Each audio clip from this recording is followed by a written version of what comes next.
Әрине, заңда бап көп, бірақ соңғы 10 жылда отбасы істері осал топтағы балалар мен әйелдердің мүмкіндіктерін арттыру бағытында жұмыс жасайтын маман ретінде 30 бапты ерекше атап өткім келеді. Бұл бап жай ғана құқықтық норма емес, мұнда ұлттық құндылықтарымыздың негізі жатыр. Нақтырақ айтсақ, баптың 1 тармағында неке және отбасы, ана, әке, бала мемлекет қорғауында болады деп айқын көрсетілген. Бұл мемлекет үшін отбасы әлеуметтік институт қана емес, мемлекет іргетасының негізі екенін көрсетеді. Жалпы адамның отбасы тұлға болып қалыптасуына жауапкершілік пен адамгершілікті үйренетін қасиетті ордасы. Ұлттық құндылықтарымызда ана мейірімнің, әке тіректің, бала болашақтың символы. Бұл үшеуін қорғау деген мемлекет тұрақтылығын сақтау деген сөз. Себебі отан отбасынан басталады емес пе? 2 тармақта неке ұғымы айқын көрсетілген. Бұл өте өзекті. Мұнда неке дегеніміз ер мен әйелдің ерікті әрі тең құқықты одағы делінген. Назар аударайықшы, мұнда ерікті және тең құқықты деген сөз алға тартылып отыр. Жалпы жасыратыны жоқ, қоғамда өзекті мәселе тұрмыстық зорлық, зомбылық, еркінен тыс отбасы құрдыру, алып қашу құрбандары. Жақында ғана бүкіл елдің жүрегін ауыртқан Қаршадай қыз Нұрайдың оқиғасын әлі ешкім ұмытқан жоқ. Біз білетін және білмейтін қаншама бұл мәселенің құрбандары бар. Енді жаңа заңға сәйкес ешкім ешкімді күштеп отбасы құрдыра алмайды.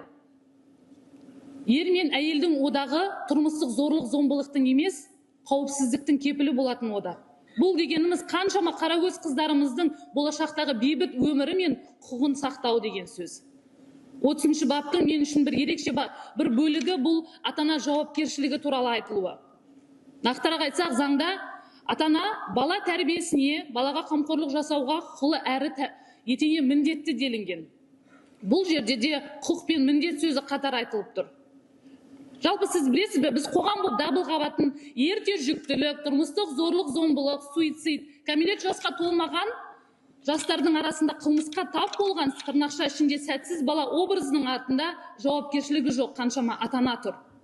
Оған дәлел әлеуметтік кәсіпкер ретінде, әлеуметтік жауапкершілігім ретінде, жалпы соңғы жылдары балалар үйінде ерікті тәлімгер ретінде жиі кездесу ұйымдастырамын.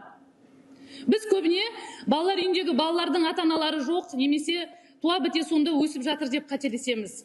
Менің қызмет жолында жүрегіме батқан ең бір қатты оқиға бар, 14 жасар қыздың жеке кездесуінде. Рухабыз әпке, мен бұл тағдырды таңдап алған жоқпын. Сіз білесіз ба, мен 9 жасымда небәрі ақыл есімді білемін, әке шешемді танитын кезімде, ата-анам ажырасқан күні мені мен 2 бауырымды қосып алды да, керек емес зат секілді балалар үйіне өткізіп жіберді. Мені дүниеге алып келген ата-анам тәрбиелеуге, қиын сәтте бірге болуға міндетті емес пе?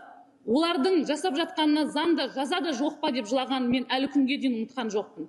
Дәл бүгін кәмелет жасқа толмай қаншама тағдыры талқан болған балалардың көз жасын бұл заң естіп отыр деп ойлаймын. Сөзімді қорыта келе, мемлекет үшін, жалпы біз үшін отбасы бұл тұрмыстық бірлік емес, үлкен стратегиялық одақ. Әйелдер мен балалармен жұмыс жасайтын маман ретінде, бәрінен бұрын 5 бала тәрбиелеп отырған ана ретінде заңдағы бұл өзгеріске мен шын жүрегіммен қуанамын әрі қолдаймын.